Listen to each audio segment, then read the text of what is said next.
मेरा भाई कॉलेज में आ चुका है और अभी रिसेंटली मैंने उससे अब पूछा कि अब आगे जाके तो क्या करना चाहता है, what's your aim in life now. So he was very clear and he said me कि भैया आप मुझे ना पैसे कमाने हैं। अब एजुकेशन चलती रहेगी बट मुझे अब पैसे कमाने, आप मुझे बताओ कि पैसे मैं कैसे कमा सकता हूँ, क्या क्या तरीके हैं मेरे पास। तो जैसे मैं अपने भाई को गाइड करता हूँ वैसे ही मैं आपको गाइड करूंगा। तो मैंने अपने भाई को गाइड किया कि भाई तू 2 फील्ड्स में आगे जा सकता है जिसमें तू अच्छे पैसे बना सकता है। पहला रियल एस्टेट और दूसरा है स्टॉक मार्केट। इन दोनों फील्ड्स के अंदर मैं तुझे गाइड कर सकता हूँ, बाकी अगर तेरा कुछ और इंटरेस्ट है तो तू वो कर सकता है। सो ही सेड कि मुझे भैया स्टॉक मार्केट सीखनी है। अच्छा एक बात मैं आपसे बड़े क्लियरली बात कर रहा हूँ, आज खुल के बात कर रहा हूँ। आज आप सोचिए ये तो मेरा सगा भाई है, वो मुझे बोल रहा है कि स्टॉक मार्केट सीखनी है। स्टॉक मार्केट कोई आधे घंटे में 1 घंटे में नहीं सिखाई जा सकती, मतलब टाइम लगेगा सिखाने में। अब आप सोचिए अगर कोई और मेरे पास आता, मान लीजिए आप मेरे पास आते या आपका कोई रिश्तेदार मेरे पास आता, आपको कोई दोस्त मेरे पास आता, या फिर मेरा ही कोई दोस्त मेरे पास आ जाए और बोले कि भाई मुझे स्टॉक मार्केट सीखनी है, मुझे स्टॉक मार्केट सिखाओ, तो मैं आपको बताऊं कि मैं क्या रिप्लाई देता। मैं रिप्लाई देता कि भाई मैंने ना यूट्यूब पे बहुत सारी वीडियोस बना रखी हैं, फ्री में प्लेलिस्ट अवेलेबल है, जाके प्लेलिस्ट देखो। और ये जवाब मैं आज तक कम से कम 1000 लोगों को तो दे चुका हूं, क्योंकि मुझे 1000 ऐसे लोग मिल चुके हैं। कभी एयरपोर्ट पे कोई मिल जाता है, कभी कोई शॉपिंग मॉल में मिल जाता है, जो कि ये बोलता है कि भाई हमें स्टॉक मार्केट सीखनी है, हमें बहुत इंटरेस्ट है, आप हमें स्टॉक मार्केट सिखा दीजिए। ऑनेस्टली स्पीकिंग मैं इतना टाइम दूंगा नहीं कि मैं स्टेप बाय स्टेप हाथ पकड़ के सारे सवालों के जवाब दूं और मैं स्टॉक मार्केट सिखाऊं। तो मैंने जो वीडियोस बना रखे हैं मैं वही रिकमेंड करता हूं और बोलता हूं जाके देख लो, फ्री में सीखने को मिल रहा है। बट अब बात आती है भाई की, भाई घर की बात आ गई, ब्लड की बात आ गई, तो अब भाई को तो टाइम देना पड़ेगा। तो मैंने सोचा जब मुझे भाई को सिखाना ही है और भाई के हजारों सवाल होंगे, मतलब बिल्कुल नॉनसेंस सवाल भी होंगे, उसको हो सकता है बहुत सारी चीजें बिल्कुल भी ना पता हो, बिल्कुल बेसिक से शुरू कर रहा है। तो जब मैं भाई को सिखा रहा हूं तो क्यों ना मैं एज अ वीडियो फॉर्म में इसे रिकॉर्ड कर लूं, क्योंकि जैसे मेरा भाई मुझे भाई मानता है, आप भी हो सकता है मुझे अपना ब्रदर मानते हो और आप सीखना चाहते हो, तो यहां पर डुअल बेनिफिट हो जाएगा। मेरा भाई भी सीख जाएगा और हो सकता है इंडिया में पता नहीं मेरे कितने भाई आप भी सीख जाए कि स्टेप बाय स्टेप जो मेरे भाई की क्वेरी हो सकता है आपकी भी वही क्वेरी हो, आपके दिमाग में वही सवाल हो, और हम रियल मार्केट में एक एक चीज समझने वाले हैं कि मार्केट में पैसा बनेगा कैसे, कैसे इन्वेस्टमेंट करनी है, कैसे ट्रेडिंग करनी है, और बिल्कुल बिगिनर लेवल से जो भी सवाल होंगे उनके आंसर भी हो जाएंगे। तो भाई मेरा यूट्यूब पे कंटेंट भी बन जाएगा। कंटेंट तो बनाना होता है ना, सोचना होता है कंटेंट क्या बनाए। इससे बढ़िया कंटेंट क्या हो सकता है कि पूरा इंडिया बैठकर फ्री में ये एजुकेशन ले सकता है। तो सोचो अगर मेरा भाई कहता है मुझे कोई कोर्स करना है स्टॉक मार्केट का, तो उसे बेसिक लेवल का अलग कोर्स करना पड़ेगा, फंडामेंटल का अलग कोर्स करना पड़ेगा, टेक्निकल का अलग कोर्स करना पड़ेगा। अगर उसे इंट्राडे ट्रेडिंग करनी है उसका अलग कोर्स, ऑप्शंस का अलग कोर्स, स्ट्रैटेजीज का अलग कोर्स, और इतने कोर्सेज का कितना पैसा होगा। और फिर प्रैक्टिकल इंफॉर्मेशन कौन देगा, प्रैक्टिकल जानकारी कौन देगा। तो जब इतनी सारी चीजें आ जाती हैं तो आपको मैं एक चीज बता रहा हूं, ये आज से हम रिकॉर्ड करने वाले हैं। We are going to record exactly everything. जैसे जैसे मैं अपने भाई को गाइड करूंगा वैसे ही मैं आपको गाइड करने वाला हूं। तो अब आपको एक सीक्वेंस में सीखने को मिलने वाला है, आपके बहुत सारे सवालों के जवाब आपको मिलने वाले हैं। जहां पर मेरा भाई अटकेगा हो सकता है आप भी अटको, जो मैं अपने भाई को बताऊंगा वही मैं आपको बताऊंगा। तो बिल्कुल बने रहिएगा साथ में, फ्री में सीखने को मिलने वाला है। इसका मतलब ये नहीं इसकी वैल्यू नहीं, इसकी वैल्यू बहुत ज्यादा है, बहुत ज्यादा है। जो अब ये वीडियोस मिलने वाली है आपको चैनल पे, इसकी वैल्यू शायद आप कीमत में लगा भी नहीं पाओगे, क्योंकि आप स्टॉक मार्केट में ना एकदम से मुनाफा नहीं होता, नुकसान भी होता है, और जो नुकसान करके सीखा जाता है ना वो रियल चीज होती है। तो आपको ये समझ आएगा कि आपका नुकसान ना हो, ऑलरेडी आप किसी के एक्सपीरियंसेस से सीख सको। और आज मेरे भाई ने तो मुझे बोल दिया मुझे स्टॉक मार्केट सीखनी है, भाई मेरा कोई बड़ा भाई नहीं है। इसका मतलब ये है कि जब मैं मार्केट में आया था मेरे पास कोई सिखाने वाला नहीं था। यूट्यूब पे जिस तरीके का कंटेंट हम बनाते हैं ना, वीडियोस ही नहीं थी। मुझे simply honestly speaking trend line plot करना भी नहीं आता था। और ट्रेंड लाइन प्लॉट करने के ऊपर आप कहोगे कितनी छोटी सी बात है, ट्रेंड लाइन प्लॉट करने के ऊपर ना मैंने गूगल किया, मैंने इंटरनेट से सीखने की कोशिश करी, क्योंकि मुझे ये तक नहीं आता था। आज आप लोगों को बहुत कुछ सीखने को मिलने वाला है। सो अब हम शुरू करते हैं। भाई मेरा आज साथ में ही बैठा है, सो आप सब स्वागत कर सकते हो, विभुराज ठाकुर। सो अब ये जो मेरा भाई है, आपको स्टॉक मार्केट की नॉलेज है?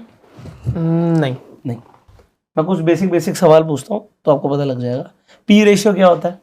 Profit to earning ratio, but ये नहीं पता कैसे निकालते हैं। बहुत बस ये बढ़िया, पता है। आपको समझ आ गया। जैसे इसने बोला प्रॉफिट टू अर्निंग मतलब बिल्कुल नहीं आता, तो प्राइस टू अर्निंग को प्रॉफिट टू अर्निंग बोल रहा है। एनीवेज चलेगा, बिल्कुल चलेगा, ठीक है। अच्छा, ऑप्शन ट्रेडिंग की कुछ आपने अभी तक सुना? ऑफिस में आते हो आपने कुछ सुना ऑप्शन ट्रेडिंग क्या होता है? सुना तो है बट समझ नहीं आया। अच्छा, कॉल पुट क्या होता है?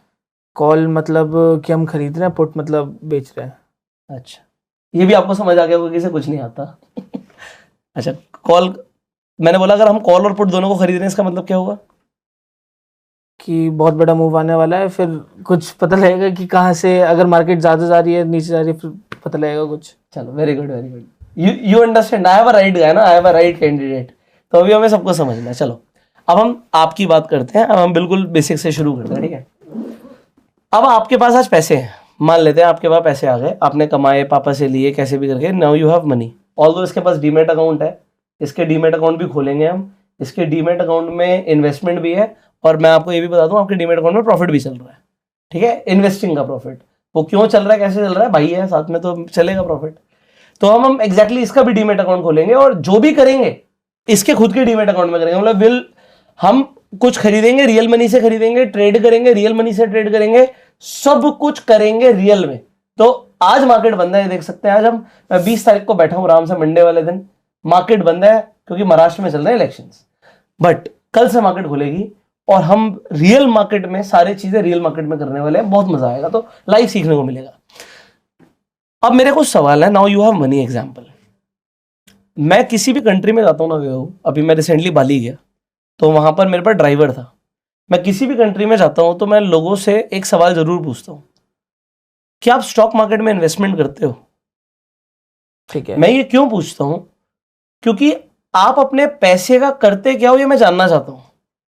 तो अगर, पहली बात तो ज्यादातर लोग जवाब देते हैं मुझे, मैं आपको ये बता दूं, आपको लगता है भाई बाहर बहुत ज्यादा इन्वेस्टमेंट करते होंगे, ज्यादातर लोग स्टॉक मार्केट में इन्वेस्टमेंट नहीं करते। और अगर कोई करता है तो मैं पूछता हूं कि आप क्या कर रहे हो। तो वहां पर दो तरीके के लोग होते हैं, कुछ लोग स्टॉक्स में इन्वेस्ट करते हैं, ज्यादातर लोग म्यूचुअल फंड्स में इन्वेस्ट करते हैं। तो अभी हम इन्वेस्टमेंट की बात कर रहे हैं, मैं आई कम टू ट्रेडिंग बिकॉज मेरा उसमें इंटरेस्ट है, तो मैं उसकी बात करूंगा, ठीक है। मैं आपसे एक सवाल पूछता हूं, लेट से यू हैव 1 करोड़ रुपीज, मैंने आपको 1 करोड़ दी है, और मैं कहता हूं कि इस पैसे को ग्रो करना है आपको, ठीक है। ठीक है। अगर आप पैसे को ग्रो नहीं करोगे तो क्या होगा, उसको मैं आपको एग्जाम्पल देता हूं, ठीक है। अभी पेट्रोल का क्या रेट है? 100 रुपये के आसपास कुछ। मतलब तूने रेट भी नहीं देखा पेट्रोल भरवाते हुए? याद नहीं कितना था। ये फर्क होता है। देखो हमने स्ट्रगल करी है, मैंने ना एक्टिवा में पेट्रोल भरवाता था, मैं तब से ना पेट्रोल का रेट नोट कर रहा हूँ। ये क्रेडिट कार्ड से पेट्रोल भरवाते हैं, इन्हें पता ही नहीं पेट्रोल कितने का चल रहा है। हरियाणा में पेट्रोल कितने का है पता नहीं। अच्छा, आलू टमाटर का भाव क्या है? 40-50 रुपये। नहीं, मैंने कल जेप्टो से ऑर्डर किया था मम्मी के लिए, तो 40 रुपये में मंगाया था। अच्छा, मंगाया था, ठीक है। कुछ भी मैंने बोला क्योंकि मैं नहीं ऑर्डर करता, मुझे भी नहीं पता क्या है।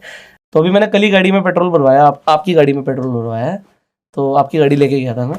तो आपकी गाड़ी में जो पेट्रोल भरवाया दिल्ली से, वो तकरीबन 94 पॉइंट समथिंग का पेट्रोल का भाव है। तो मेरा सवाल है, 5 साल पहले पेट्रोल का रेट क्या था? पता नहीं। Good question, sorry, good answer. देखना पड़ेगा, देखना पड़ेगा।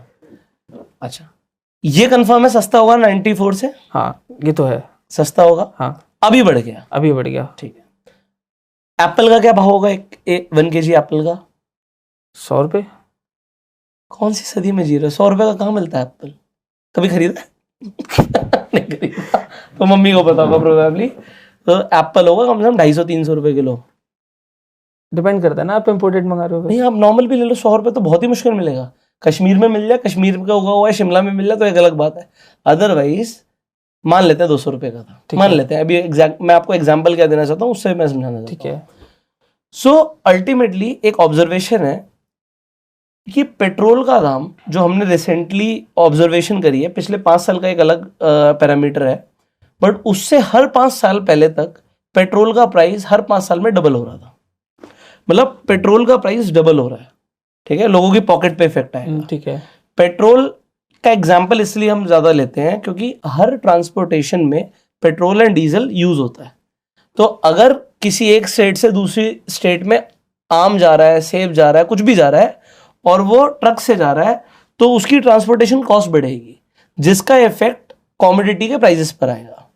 तो मैं आपको इसलिए बोल रहा हूं कि अगर मैंने आपको 1 करोड़ रुपए दिया, तो अगर आपने 1 करोड़ रुपए रख लिया, मान लो आपने बैंक में डाल के छोड़ दिया और मेरे पास कैश नहीं है, बट मान लो अगर मैंने आपको कैश में दिया होता और आपने तिजोरी में डाल के छोड़ दिया, तो उस 1 करोड़ रुपए से 5 साल के बाद चीजें उतनी नहीं आएंगी जितनी आ जाएंगी। अगर हम प्रॉपर्टी की बात करें, मान लेते हैं किसी ने 5 साल पहले एक जमीन ली थी, क्या आज भी उसका रेट सेम है? नहीं, बढ़ा है। बढ़ा है। तो अगर आज आपको मैं 1 करोड़ रुपए देता हूं और आप एक प्रॉपर्टी खरीद लेते हो, लैंड खरीद लेते हो, मैं लैंड पे विश्वास रखता हूँ, फ्लैट पे विश्वास नहीं रखता, आप लैंड खरीद लेते हो, तो चांसेस है कि 5 साल बाद उसका रेट ज्यादा होगा। हाँ, तो आप बच गए। आप कैसे बच गए? क्योंकि जो नोट होते हैं ना, आप समझ लो नोटों पे दीमक हमेशा लगी होती है, जिसे हम बोलते हैं इन्फ्लेशन, महंगाई। तो पेट्रोल का दाम एग्जाम्पल हर 5 साल में डबल हो रहा है। अभी हम सोने की बात करें, जब मेरी शादी हुई तकरीबन आज से 5 साल पहले, ठीक है, तो 2019 में मेरी शादी हुई, गोल्ड का रेट था 32,000 के आसपास, 32,000 के आसपास। आज आपको पता है गोल्ड का भाव क्या है? 74 या उसके आसपास कुछ होगा। तो ये मैं आपको गोल्ड दिखाता हूँ। तो गोल्ड का MCX का फ्यूचर्स का भाव जो है वो भी 73,000 समथिंग है। सिल्वर का बोलना आपको पता है कुछ? सिल्वर का 80,000 कुछ होगा। वेरी बैड, थोड़ा सा तो ट्रैक करो। सिल्वर ही तो बढ़ रही है, यही तो खरीदी थी मैंने। ये देखो, ये देखिए सिल्वर, वाह माशाअल्लाह, ये देखिए। तो सिल्वर का अभी MCX का फ्यूचर का भाव 91,000 समथिंग है। ठीक है, ठीक है, वो एक अलग बात है, मैं से 1 लाख रुपए देख रहा हूँ, तो मैंने इन्वेस्ट इसलिए किया था। तो ये मैं आपको इसलिए दिखा रहा हूँ कि ओवर द टाइम जो चीज़ें हैं, गोल्ड है, सिल्वर है, पेट्रोलियम प्रोडक्ट्स हैं, प्रॉपर्टी है, इनके दाम बढ़ते रहते हैं। तो अगर आपने ये इन्वेस्ट कर दिया तो होगा क्या? आपका 1 करोड़ रुपए हो सकता है 1 करोड़ 10 लाख हो जाए, 20 लाख हो जाए, 1.25 करोड़ हो जाए, 2 करोड़ हो जाए। ठीक है, बट अगर आपने उसे छोड़ दिया तो वो 1 करोड़ तो रहेगा, बट उसकी परचेजिंग पावर कम हो जाएगी। ठीक है, क्योंकि परचेजिंग पावर कम हो जाती है तो उसकी कोई वैल्यू नहीं रहती। अब यही 1 करोड़ रुपए अगर हमारे मम्मी पापा के पास जब उनकी शादी हुई थी तब होते और उन्होंने उससे कोई जमीन खरीद ली होती, तो हो सकता है वो आज जमीन 30, 40, 50 करोड़ की होती। ठीक है, बिल्कुल हो सकता है। हो सकता है ना। सो दिस इज वाई हमें यह समझना है कि 1 करोड़ रुपया या 1 लाख रुपया किसी के पास 10,000 रुपए है, वो सेम इफेक्ट उसके 10,000 पर भी है, 10 लाख पर भी है, 1 करोड़ पर भी है और 100 करोड़ पर भी है, कि उससे परचेजिंग पावर कम होती जा रही है। इन्फ्लेशन चलता रहेगा। ठीक है, आपने बोला स्टॉक मार्केट समझना है, स्टॉक मार्केट को साइड करो। मैंने आपको 1 करोड़ दिया, आप क्या करोगे 1 करोड़ का? अभी तक सबसे सेफ ऑप्शन तो लैंड ही है, बट 1 करोड़ में गुड़गांव में लैंड आती नहीं है। ठीक है, तो 1 करोड़ का क्या करोगे आप? गोल्ड सेकंड ऑप्शन, जो सेफेस्ट आज तक पापा बताते हैं कि गोल्ड सेकंड सेफेस्ट ऑप्शन है। तो बिल्कुल बढ़िया बोला आपने। ठीक है, मैंने गोल्ड का पहला चेन अपने पैसों से शायद 2013-14 में खरीदी होगी। ठीक है, ठीक है, तो अभी 13-14 छोड़ो, मान लो मेरे ससुर जी ने मेरे को शादी में 2019 में एक सोने की चेन गिफ्ट करी थी। ठीक है, वो सोने की चेन 100 ग्राम की थी, 32,000 रुपए के रेट से उसका रेट हो गया 3,20,000 रुपए। ठीक है, आज सोने का भाव अभी आपने क्या देखा? तकरीबन 73,000। ठीक है, तो आज वो कितने की हो गई? 7,30,000। 7 लाख। वाह यार, तो डबल से ज्यादा हो गया। तो शादी करने का बेनिफिट हो गया मुझे। Sorry, this is just an example. Okay, ठीक है। सो मैं थोड़ा इंटरेस्ट लाना चाहता हूँ यार, हो सकता है 10 ग्राम की दी हो, आपको क्या पता। कंटिन्यू करते हैं। ठीक है, अच्छी बात है, दी थी यार, या तुम भी यार कुछ भी सोच रहे हो। तो पॉइंट यहाँ पर ये है इंपॉर्टेंट, कि अगर आपने गोल्ड खरीदा तो गोल्ड, जैसे पापा ने बोला, पापा बिल्कुल सही बोला, पापा बिल्कुल सही बोलते हैं, आप लोगों के पापा बिल्कुल सही बोलते हैं कि जमीन खरीद लो, गोल्ड खरीद लो, है ना, ये आईफोन वाईफोन में कुछ नहीं रखा, वो बिल्कुल सही बोलते हैं। तो पिताजी हमारे सही बोलते हैं, क्यों? कि गोल्ड इन्फ्लेशन के अगेंस्ट में सबसे बढ़िया हेज होता है। ठीक है, हेज का मतलब क्या होता है? प्रोटेक्शन। जितनी महंगाई बढ़ेगी आप ये मान लो, गोल्ड उतना बढ़ेगा। ठीक है, ये मान के चलो आप, ये बिल्कुल फैक्चुअल इंफॉर्मेशन है कि गोल्ड इन्फ्लेशन को जस्ट बीट करता है। ठीक है, तो gold is a good hedge.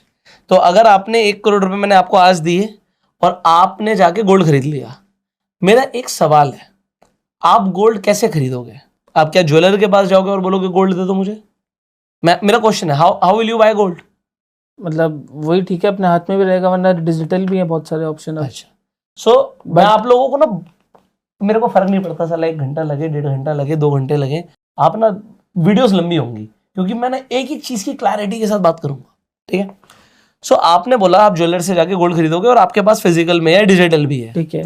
तो इन दोनों तरीके से मैं गोल्ड की बात क्यों कर रहा हूँ, क्योंकि ये सारी चीजें इंटरलिंक्ड है। जैसे जैसे हम आगे बढ़ेंगे बहुत मजा आएगा आपको। तो जब हम गोल्ड खरीदते हैं विभू, तो गोल्ड पे जीएसटी लगता है, कितना परसेंट जीएसटी लगता है? 3%। वेरी गुड, इतना इसमें बिल्कुल परफेक्ट बोला, 3% गोल्ड पे जीएसटी लगेगा। ठीक है। मैं गोल्ड खरीदने जाऊंगा और मैं अगर डिजिटल भी गोल्ड खरीदूंगा तो क्या जीएसटी लगेगा? बिल्कुल लगेगा। बिल्कुल लगेगा। क्या इसका कोई हैक है कि जीएसटी ना लगे? ऑफ द रिकॉर्ड्स ले लो। वो क्या होता है? इस जाके कैश में दे के ले लो कुछ। चलो इसका भी मैं आपको आंसर दे देता हूँ। जितने लोग ऐसा सोचते हैं कि वो कैश में जाके गोल्ड खरीदेंगे, हम बॉन्ड्स ले सकते हैं गोल्ड के। अच्छा ठीक है, अगर कुछ हो तो इसके ऊपर हम बात करेंगे। तो अभी मैं उसका आंसर दे रहा हूँ, आप कैश की बात कर रहे थे, तो लोग कैश में खरीदने की सोचते हैं। कई सारी महिलाएं होती हैं, वो सोचती हैं मैंने धीरे धीरे करके पैसे जोड़े हैं, अब मैं ज्वेलर से आके कैश में खरीदूंगी। उस ज्वेलर के पास विभू गोल्ड कैसे आएगा? कहीं ना कहीं परचेज तो होगी। सही बात है। वो परचेज हमेशा व्हाइट में होती है। ठीक है। व्हाइट इन द सेंस कि वो कैश में नहीं टैक्स है, पेमेंट है उसकी पूरी, उस पे टैक्स लगा हुआ है। हाँ ठीक है। तो जब भी आप लोग कैश में खरीदते हैं, कैश का भाव अलग होता है।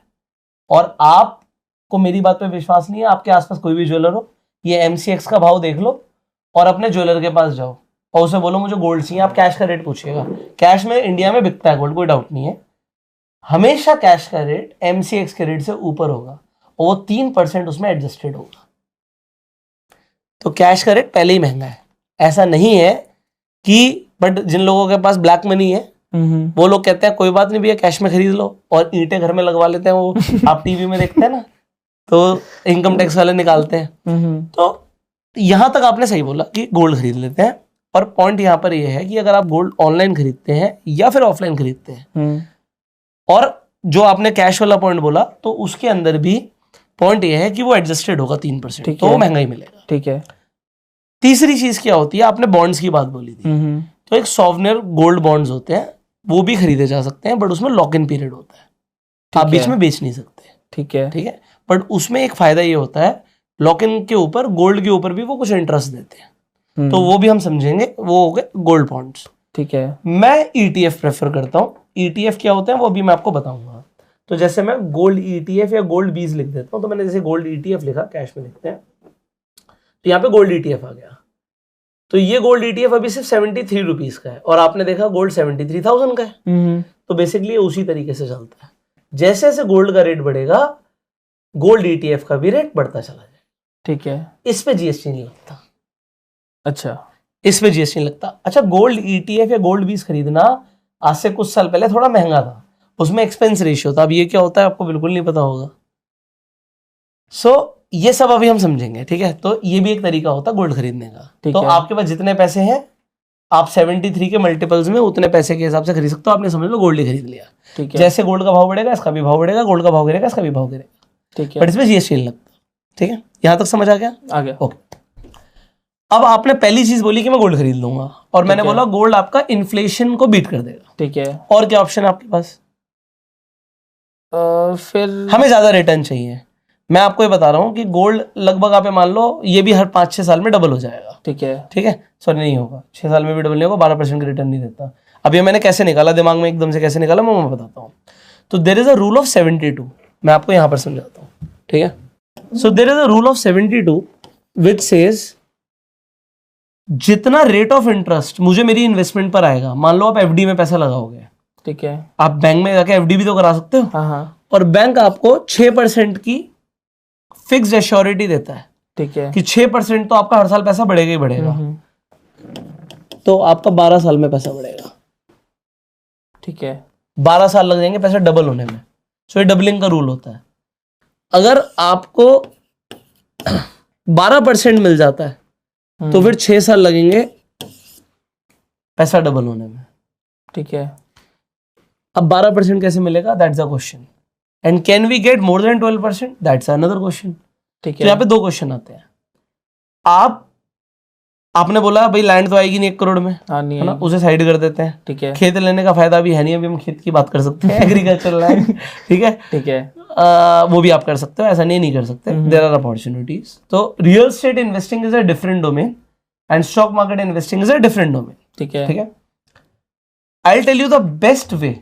अगर मैं इस वीडियो में ये भी बताऊंगा आपको, इसी वीडियो में, कि अगर मुझे 1 करोड़ रुपए इन्वेस्ट करना होगा तो मैं कैसे करूंगा, I will also tell you that. ठीक है, तो अभी आपकी ही बात कर रहे थे, मैं कह रहा हूं भाई आप गोल्ड में इन्वेस्ट करोगे तो गोल्ड की अगर मैं गूगल से पूछूं तो आपको सब कुछ मिलेगा गूगल पे, यू कैन सर्च एवरीथिंग। ठीक है। Gold average, gold CAGR returns, तो यहां पर अगर हम गूगल पर देखें तो गोल्ड की CAGR रिटर्न्स आ रही है 9.51% की।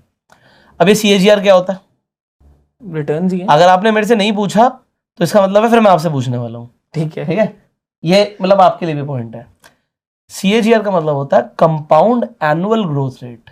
ठीक अब है। Now what is this compounding?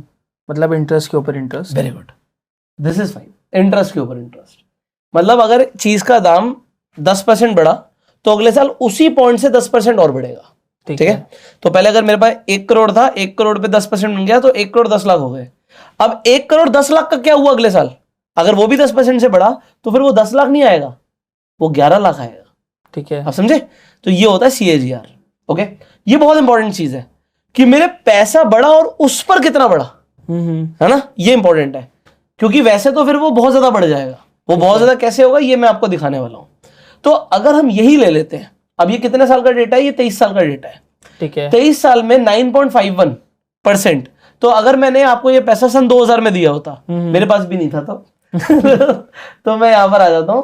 तो अगर हम आपको 1 CR की बात करें, 1 2 3 4 5 6 7, ये तो कह रहा 50 लाख से ऊपर लगा ही नहीं सकते दोनों करके देख लेते हैं, 1 2 3 4 5 6 7, नहीं वो कह रहा 50 लाख की बात करो भाई, चलो 50 लाख से। ठीक है, तो 50 लाख अगर आपको कितना रिटर्न था हमारा, एग्जैक्ट लेते हैं 9.51। ठीक है, सो अगर हम 9.51% के हिसाब से रिटर्न्स निकालें तो ये पैसा 23 सालों में, देखो हमने 50 लाख लगाया होता, डन, और 50 लाख का बन गया 4 करोड़। ठीक है। 1 2 3 4 5 6 7, तो 50 लाख 23 साल में 4 करोड़ बन गए ठीक है। अगर किसी ने गोल्ड में इन्वेस्ट किया होता। ठीक है। इसका मतलब यह है कि अगर किसी ने गोल्ड खरीदा होता कब, सन 2000 में 50 लाख रुपए का, तो आज उसके पास 50 लाख का गोल्ड नहीं होता, 4 करोड़ का गोल्ड होता। ठीक है। ये मतलब होता है। बट अब 9.51% की अगर गोल्ड ने रिटर्न्स दी हैं तो मैंने आपको बताया ये इन्फ्लेशन से ऊपर है, तो हमेशा महंगाई को बीट करेगा। ठीक है। Gold will always beat inflation, it is a very good hedge. ठीक है। बैंक में अगर हम रखते तो अगर आपको पहले ज्यादा मिलता था तो मैं 7% ले लेता हूं, अगर 7% FD में मिलता तो ये होता सिर्फ 2.37 करोड़। तो फिर तो बैंक वाले को नुकसान हुआ है। अगर वो बैंक में पैसा रखता तो बैंक में नुकसान हुआ है। अब यहां पर नुकसान नहीं हुआ, पैसा तो बड़ा ही है, बट गोल्ड के कंपैरिजन में नुकसान हुआ है। ठीक है। बट हम यही सवाल पूछते हैं निफ्टी CAGR रिटर्न्स। ठीक है, और मैं इसे थोड़ा सा 20 साल कर देता हूं टू बी एग्जैक्ट, तो हम 20 साल की निफ्टी की रिटर्न्स निकाल लेंगे। तो 20 साल में FD पे हो जाता 1.93 करोड़, मोटा मोटा 2 करोड़, और गोल्ड में होता 9.51%, तो ये हो जाता 3 करोड़ 20 साल में। ठीक है। अब आप यहां पर एक जादू देखो, ये रह गया था बताना, मैंने सिर्फ 3 साल बढ़ाए थे और 3 करोड़ के 4 करोड़ हो गए थे। ठीक है। 20 सालों में 50 लाख के 3 करोड़ हुए, देखो 10 साल में कितने हुए, यहां पर 10 साल में 1.24। ठीक है। कायदे से कोई बोलेगा 20 साल में डबल हो जाना चाहिए, 2.5 करोड़ होना चाहिए, बट ऐसा नहीं हो रहा। 20 साल में वो 2.5 से ऊपर हो गए, वो 3 करोड़ प्लस हो गए, बट अगले 3 ही सालों में वो 3 का 4 करोड़ हो गया। This is what is compounding. ठीक है। ये होता है कंपाउंडिंग का मैजिक। अब यहां पर क्या इंपॉर्टेंट चीज आती है, मैं 20 साल ही ले लेता हूं, बट अब आप कहते हो स्टॉक मार्केट, यही पैसा अगर हमने स्टॉक मार्केट में लगा दिया होता तो क्या होता, है ना। सो अब हम निफ्टी की 20 ईयर्स की रिटर्न मांगते हैं गूगल से कि भैया मुझे निफ्टी की रिटर्न्स फॉर लास्ट 20 ईयर्स की दे दीजिए। तो ये कह रहा है जी 14.9% दिया है निफ्टी ने। ठीक है। तो आपको क्या लगता है इससे क्या फर्क पड़ेगा? बहुत ज्यादा। कितना? 3 करोड़ की जगह कितना हो जाएगा? 6 के आसपास। 6 के आसपास। तो इनका गैस है 6। आप अपना ज्यादा भी हो सकता है। ठीक है 6। तो मैं 14.9% की रिटर्न यहाँ पे लिख देता हूँ एंड आपकी एक्सपेक्टेशन से 2 करोड़ एक्स्ट्रा आगे दे दो मुझे। तो कहने का मतलब है आपने 6 सोचा, हाँ, जो कि 3 से डबल था। हाँ, बट किसी ने अगर स्टॉक मार्केट में 50 लाख लगाए होते कितने टाइम पहले? 20 साल पहले। 20 साल पहले। और स्टॉक मार्केट में हम स्टॉक्स की बात नहीं कर रहे, ठीक है। हम निफ्टी की बात करें। इंडिया के 50 स्टॉक्स जो टॉप पे है उसमें पैसा लगा दिया, तो उसका एक इंडेक्स होता है, वो मैं आपको समझाऊंगा अभी क्या होता है। हम बेसिकली निफ्टी, सेंसेक्स, ये सब जो आपने सुना होगा, अभी मैं आपको बताऊंगा क्या होता है। और मैं आपको ये बोल रहा हूँ, अगर आपने मुझसे नहीं पूछा तो मैं आपसे पूछूंगा। ठीक है। तो यहाँ पर अभी देख रहा 8 करोड़ रुपए आ जाता। ठीक है। और यही अगर 23 साल तक कंसिस्टेंट होता तो ये 8 का 12 करोड़ हो जाता। 12-20। That's a difference. ठीक है। दैट इज अ डिफरेंस कि ये जो रिटर्न्स आ रही है ना, ये स्टॉक मार्केट डिलीवर करता है जो इसने किया है। ठीक है है। ना?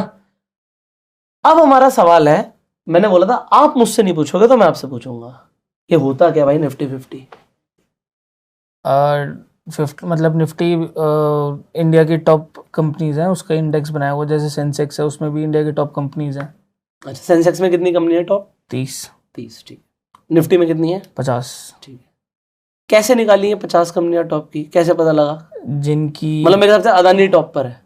जिनकी वो टॉप क्या कहते हैं, इनकम या फिर फाइनेंशियल्स अच्छे होंगे। अच्छा, कैसे निकालेंगे वो? कुछ तो तरीका होगा। वो तो देखना पड़ेगा ना। अच्छा ठीक, चलो मैं आपको बता देता हूँ, इजी रखते हैं। चलो, so there are scanners in the market. जैसे मैं टिकट टेप scanner.com पे जाता हूँ, मैं टिकट टेप पे जाता हूँ, मैं टिकट टेप का नाम लिया, मैं वो ले लेता हूँ, कोई दिक्कत नहीं, कोई प्रमोशन नहीं है। मैं टिकट टेप पे जाता हूँ, ठीक है। ओके, सो हम टिकट टेप पे चलते हैं। अब जब आप टिकट टेप पर जाते हो, ये स्कैनर्स होते हैं। यहाँ पर निफ्टी लिखा हुआ आ गया, ठीक है ना।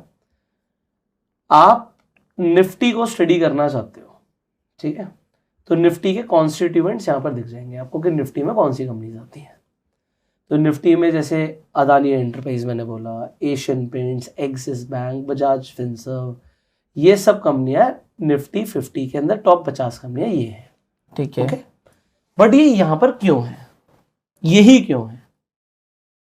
बेस्ट परफॉर्मिंग होंगी। आप तो हल्दीराम से मिठाई खरीदते हो, हल्दीराम क्यों नहीं है? ना जरूर थोड़ी है कि वो खरीद तो वही हाल ही में एग्जाम्पल दे रहा हूँ, वो क्यों नहीं है? क्यों नहीं है? रेवेन्यू भी हो सकता है। हाँ, तो इसमें कैसे होता है? अब मैं आपको आंसर देता हूँ।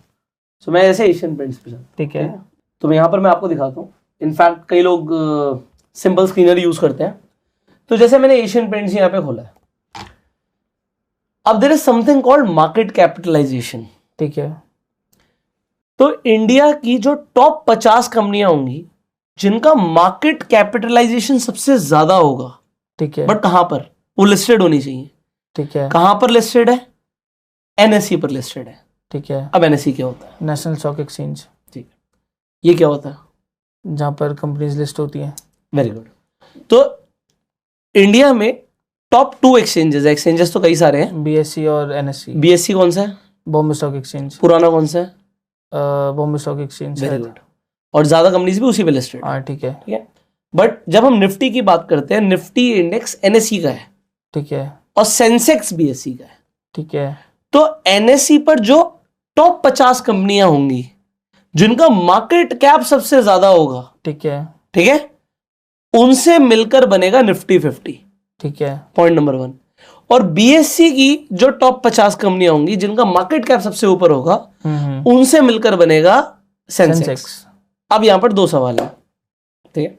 मैं पहले आपसे पूछता हूं, मार्केट कैप कैसे पता लगता है? यहां पर लिखा है 2,70,144 करोड़। ठीक है। तो मुझे कैसे पता लगा इसका मार्केट कैप 2,70,144 करोड़ है? इसका फॉर्मूला क्या होता है? फॉर्मूला मैं क्यों बता रहा हूं, ये इंपॉर्टेंट है। तो वैसे फॉर्मूला स्कूल वगैरह कॉलेज में कहीं पता नहीं पढ़ाएंगे मेरे को पढ़ने को नहीं मिला था भाई, बट ये इंपॉर्टेंट क्यों मैं बताऊंगा। How do you calculate the market cap? वैसे तो पता नहीं, बट मैं जस्ट गेस मार रहा हूँ कि रेवेन्यू देख के इस कंपनी का और इसके कॉम्पिटिटर्स का। चलो, वो बड़ी अच्छा बोला कि मुझे नहीं पता, वो बहुत अच्छा आंसर है। ठीक है, सो मार्केट कैप कैसे निकलता है? एक तो शेयर का प्राइस होता है, ठीक है, और हर कंपनी के नंबर ऑफ आउटस्टैंडिंग शेयर्स होते हैं। ठीक है, कुछ भी हो सकते हैं। तो अभी मुझे नंबर ऑफ आउटस्टैंडिंग शेयर्स निकालने हैं, ठीक है।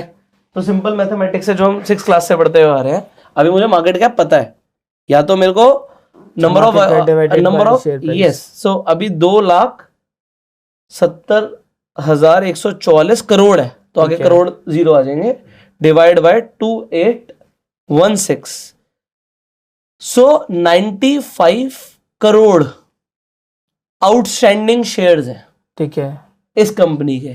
ठीक है, एशियन में 95.9 लिखा हुआ है, तो मल्टीप्लाई कर लीजिएगा, ठीक है, so number of outstanding shares into share का जो प्राइस है उससे निकलती है मार्केट कैप। अब मार्केट कैप गिर कैसे सकती है विभू? शेयर का प्राइस डाउन हो जाए। वेरी गुड, क्योंकि शेयर्स तो उतने ही रहेंगे। ठीक है, शेयर्स तो उतने ही है, तो अगर शेयर का प्राइस डाउन हो गया तो मार्केट कैप गिर जाएगा, ठीक है। और अगर मार्केट कैप गिर गया और वो टॉप 50 में नहीं आया, तो क्या वो निफ्टी 50 में रहेगा? नहीं, दैट इज द ब्यूटी। नई कंपनी आएगी ना। यस, उसके बदले न्यू कंपनी आएगी। तो मैं एक एग्जांपल देता हूं आपको, यूपीएल, ये केमिकल की कंपनी है, इसका मार्केट कैप देखिए कितना है, 38,386 करोड़, ठीक है। और एक कंपनी है श्रीराम फाइनेंस, इसका मार्केट कैप क्या है? 89,000। यस, तो अभी रिसेंटली क्या हुआ, पहले UPL was the part of Nifty 50, ठीक है, बट अब श्रीराम फाइनेंस का मार्केट कैपिटलाइजेशन ज्यादा हो गया, ठीक है, क्योंकि इसका शेयर भाग गया होगा। तो यूपीएल का शेयर गिर गया। मैं आपको यहां पर दिखाता हूं, सिंपली हम यूपीएल शेयर प्राइस अगर कोई गूगल भी करेगा, तो मैं हर आदमी के हिसाब से चल रहा हूं, तो अगर वो देखेगा यूपीएल का शेयर प्राइस का क्या हुआ, यूपीएल का शेयर प्राइस गिर रहा है, ठीक है। और यहां पे हम सिंपल, अगर कोई गूगल भी करता, कोई किसी स्क्रीनर पे जाने की जरूरत नहीं है, हम श्रीराम फाइनेंस का शेयर प्राइस देखते हैं, तो ये बढ़ गया, ठीक है। तो किसी ने निफ्टी 50 खरीदा, तो जो शेयर का प्राइस बढ़ रहा होगा सिर्फ निफ्टी 50 में वही रहेगा, ठीक है। जिसका शेयर का प्राइस गिरेगा उसका मार्केट कैप कम हो जाएगा, क्योंकि मार्केट कैप कम हो जाएगा उसे आउट कर दिया जाएगा, ठीक है। वेरी गुड, समझ आ गया? आ गया। तो अगर हम निफ्टी 50 को खरीद लेते हैं, तो हमें यह समझ आ गया एनएससी पर जो हमेशा टॉप 50 कंपनियां होंगी, हमारा पैसा उसी में रहेगा, ठीक है।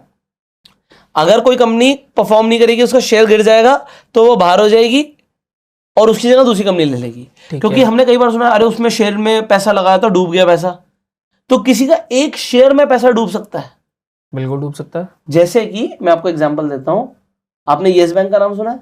बिल्कुल सुना है। तो येस बैंक का शेयर का प्राइस एक टाइम पर 400 के भी पार था, यहां पर दिखेगा आपको 400 समथिंग था, और अभी कितना चल रहा है? 23। तो ऑलमोस्ट लोगों का पैसा खत्म हो गया, जिसने 300-400 के भाव पे खरीदा होगा, खत्म हो गया पैसा, हो गया। ये शेयर के साथ हो सकता है, निफ्टी भी कर सकती है, बट वो कभी इतनी गिर ही नहीं सकती, और गिरेगी तो भी ऊपर आ जाएगी, क्योंकि टॉप कंपनियां ऊपर ले आएंगी, ठीक है। तो निफ्टी हमेशा अगर आप देखोगे तो बढ़ती ही चली जाती है, बीच में कोविड का फॉल आता है, बट मार्केट फिर बढ़ जाती है, ठीक है। और ये सिर्फ इंडिया की मार्केट के लिए नहीं है। अब जैसे हमारा निफ्टी 50 है, ऐसे यूएस का नैस्डैक, ठीक है। हम S&P की बात करते हैं, S&P की फुल फॉर्म क्या है आप लोग कमेंट्स में बताएंगे, ठीक है। S&P की फुल फॉर्म क्या है? सो S&P 500, इसमें यूएस की 500 टॉप कंपनियां आती है, ठीक है।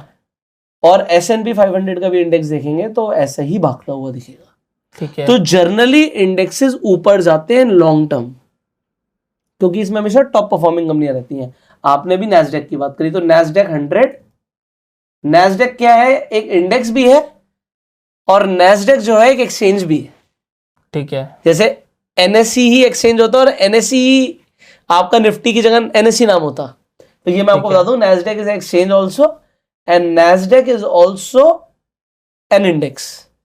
तो अभी देखो ये भी भाग रहा है, बट अब कई लोग कहेंगे it is not always true, ठीक है। ठीक है। क्यों? क्योंकि जापान का भी एक इंडेक्स है, ठीक है। क्या आपको उसका नाम पता है? नहीं, तो आज समझ लेते हैं। अभी हमने नहीं बोला तो नहीं से रिलेटेड ये निक्की ठीक है।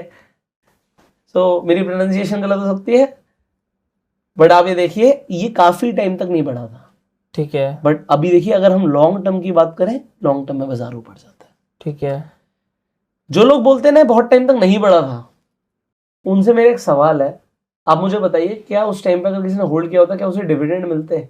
और क्या अगर हम डिविडेंड को री इन्वेस्ट कर दें तो क्या शेयर का प्राइस ऊपर जाता, मतलब इंडेक्स का प्राइस ऊपर जाता? ये थोड़ा डीप है, आपको मेरी बात नहीं समझ आई होगी। डिविडेंड क्या होता है? कि शेयर अगर कंपनी एक्स्ट्रा प्रॉफिट करती है तो उसका कुछ पार्ट शेयर होल्डर को देती है। परफेक्ट, आपने बिल्कुल सही बताया। कंपनी प्रॉफिट करेगी तो उसका प्रॉफिट दो तरीके से शेयर होल्डर पे आता है। पहला तरीका तो आपने बोला कि डिविडेंड ही आ जाता है, ठीक है, मतलब प्रॉफिट जो है डिवाइडेड बाय जितने शेयर्स हैं उसके अकॉर्डिंग डिविडेंड निकल गया। ठीक है, तो डिविडेंड उस शेयर, जितने शेयर्स मेरे पास है उसके हिसाब से मेरे पास आ गया।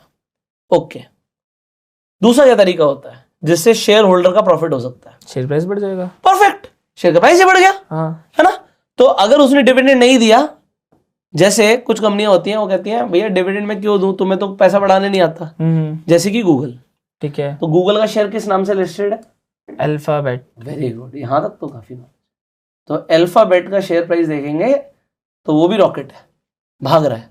ठीक है। है, तो कई कंपनीज डिविडेंड ज्यादा देती हैं, कई कम देती हैं, कुछ नहीं भी देती, ना के बराबर देती हैं। ठीक है, तो डिविडेंड एक चीज है, डिविडेंड आपके बैंक अकाउंट में आता है। अगर आपने शेयर को खरीद रखा है तो आपके बैंक अकाउंट में आता है। ठीक है, कुछ लोग डिविडेंड एकदम से लेना चाहते हैं, वो भी मैं आपको समझाऊंगा। ठीक है, सो अभी एक मेरा सवाल आपने समझ लिया कि भाई जो कंपनियां टॉप परफॉर्म करेंगी वो निफ्टी में रहेंगी। मेरा यहां से एक दूसरा सवाल आता है, निफ्टी कैसे खरीदूं मैं? उसका भी जैसे आपने कुछ एक वो बताया था गोल्ड का ETF टाइप, वैसे कुछ होगा। वेरी गुड, ये बहुत सही जा रहे हैं आप। निफ्टी अगर सिंपली आप अपने डीमेट अकाउंट पर आते हैं और आप यहाँ पर आके निफ्टी लिखते हैं, देखिए अगर मैं रिलायंस पे क्लिक करता हूं तो यहाँ पे बाय और सेल आ रहा है कि मैं रिलायंस का शेयर खरीद सकता हूँ, बेच सकता हूँ। पर देखिए निफ्टी पे कुछ नहीं आएगा। अगर मैं रिलायंस पे जा रहा हूं, if I want to buy this I can buy this, simply आपको दिख रहा है बाय सेल तो दिख रहा है। टाटा मोटर्स पे क्लिक कर रहा हूं, बाय सेल दिख रहा है। फ्यूचर्स गोल्ड के बाय सेल हो सकते हैं, बट निफ्टी पे बाय सेल आ ही नहीं रहा। ठीक है, तो how can I buy Nifty? That's a good question. So there are multiple ways to buy Nifty. ठीक है, अभी हम ट्रेडिंग को हटा देते हैं कि लोग फ्यूचर्स की बात करें, निफ्टी का फ्यूचर खरीद सकते हैं। जो आपने बोला बिल्कुल सही बोला कि मैं निफ्टी का ETF खरीद सकता हूँ। ठीक है, निफ्टी का ETF किस किस नाम से मिलता है? निफ्टी का ETF आप सिंपली निफ्टी 20 के नाम से ढूंढ सकते हो। ठीक है, जैसे मैं निफ्टी 20 पर जाता हूँ, चार्ट बेसिकली BSE का अच्छा आता है, मैं इस पर क्लिक करता हूँ तो ये निफ्टी 20 है। ओके, जो कि 249 रुपीज का चल रहा है। इग्नोर दिस कैंडल, ये कुछ नहीं है। ठीक है, ठीक है, और क्योंकि NSE पे तो और गंदे चार्ट बनते हैं, इसके चार्ट्स अच्छे नहीं होते, मुझे नहीं अच्छे लगते। ठीक है, ETF के specifically. So this is Nifty 20। Okay, so अगर मैं 250 रुपए में चाहूँ तो इंडिया की टॉप 50 कंपनियां खरीद सकता हूँ। ठीक है, अब मेरे पास जितने पैसे होंगे मैं उसके हिसाब से खरीद सकता हूँ। यहां तक समझ आ गया? आ गया। तो अगर मैं 1 करोड़ रुपए से निफ्टी 20 खरीद लेता या 50 लाख से ही, ठीक है, तो क्या होता? ये आपने अभी यहां पर देखा कि 50 लाख रुपया 12 करोड़ रुपए बन जाता 23 साल में, और 20 साल में 8 crore. 8 crore, which is a ट्रेमेंडस growth. But अब एक सवाल और है, अगर हमें इससे ज्यादा चाहिए तो फिर इंडिविजुअली स्टॉक्स पिक करने पड़ेंगे। वेरी गुड यार, वेरी गुड, कि हमें फिर इंडिविजुअल स्टॉक्स पिक करने पड़ेंगे। ठीक है, क्योंकि स्टॉक्स के अंदर और भी ज्यादा ग्रोथ हो सकती है। अगर आप यहां पर निफ्टी देखते हो, जैसे आपने बोला था निफ्टी का भाई CAGR बता दे, मैं आपको एग्जांपल देता हूं। चलो आइशर मोटर्स, तो यहां पर आप देख रहे हो कि आइशर मोटर की मैं सिर्फ 10 साल की भी बात कर लूं तो 20% का CAGR है। ठीक है, इससे क्या फर्क पड़ता है?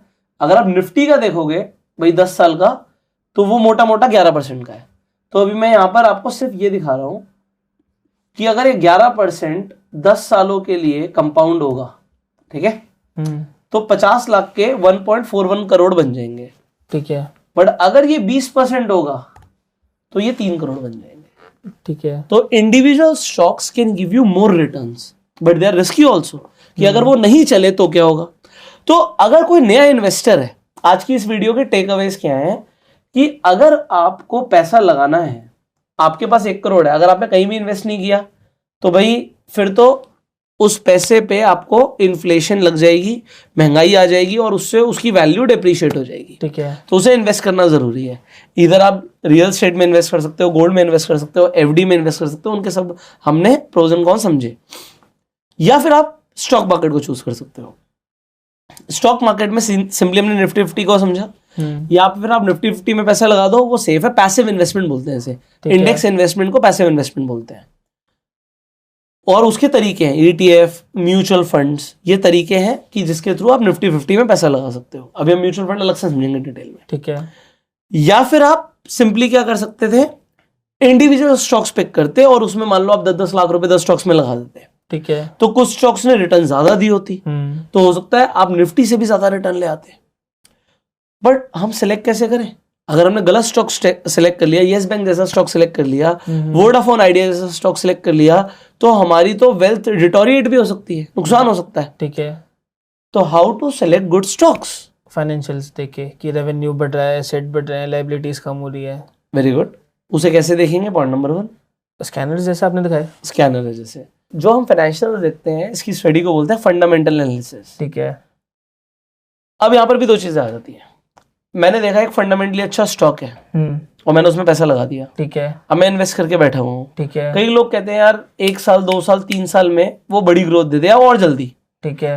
तो फिर वहां पे इन्वेस्टिंग भी 2 तरीके की होती है, short term, long term. Short term long term बोल सकते हैं, या फिर आप ऐसे बोल सकते हैं वैल्यू इन्वेस्टमेंट, और एक होता है मोमेंटम इन्वेस्टमेंट, ठीक है। तो मोमेंटम इन्वेस्टिंग भी एक इंपॉर्टेंट कॉन्सेप्ट है। तो अब हम नेक्स्ट वीडियो में ये सीखने वाले हैं how to select stocks for investment, value investing क्या होती है, ठीक है। और मोमेंटम इन्वेस्टिंग क्या होती है, ठीक है। और हम कुछ स्टॉक्स को समझेंगे बट खरीदेंगे नहीं। यही ट्रिक है, ये आपको कोई नहीं बताएगा कि बिना खरीदे भी प्रॉफिट आ सकता है क्या। ये नहीं पता मेरे को, ये तो बहुत सारे लोगों को नहीं पता होगा। तो मैं आपको एक वॉरेन बफे की अप्रोच बताऊंगा कि वो स्टॉक्स को खरीदते नहीं है तब भी पैसे कमाते हैं उन्हीं स्टॉक से। वो क्या करते हैं, we will tell you in the next video. तो अगर आप नेक्स्ट वीडियो मिस नहीं करना चाहते तो चैनल को सब्सक्राइब कर लीजिए, बेल आइकन पर क्लिक कर दीजिए। अच्छा, आपको ये इनिशिएटिव कैसा लगा, इसके बारे में भी अपनी राय आप कमेंट करके बता सकते हैं। इससे मुझे पता लगेगा कितने लोग इंटरेस्टेड है इस तरीके की सीरीज में। अदरवाइज मुझे आपका इंटरेस्ट पता लगना बहुत जरूरी है, पता नहीं लगता तो हमें नहीं समझ आता कि आपको किस तरीके का कंटेंट प्रोवाइड किया जाए। अगर आपको इस तरीके का कंटेंट पसंद आ रहा है तो will continue this series and step by step हम बहुत कुछ डिटेल में सीखने वाले हैं, बहुत सारे लोगों की हेल्प होगी।